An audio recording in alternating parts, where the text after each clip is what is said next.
Now we're heading toward the end. We have the entire thing basically done. It's sanded. I pulled as much debris as possible out. It's time now to start shading it.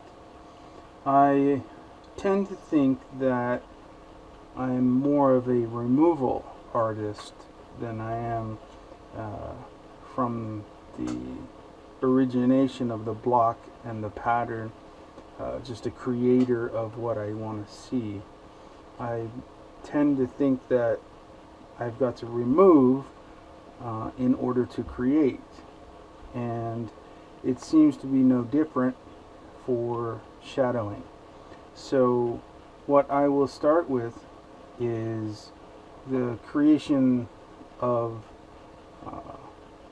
let's see here, putting darkness, really dark stain in areas where you would see the most darkness. So for example, in the brow areas, up underneath, under the nose, in the center of the lip, always in all cracks.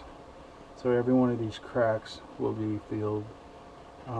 The cowl itself, anywhere there would be hidden area, is going to be shaded and darkened to start. Anywhere is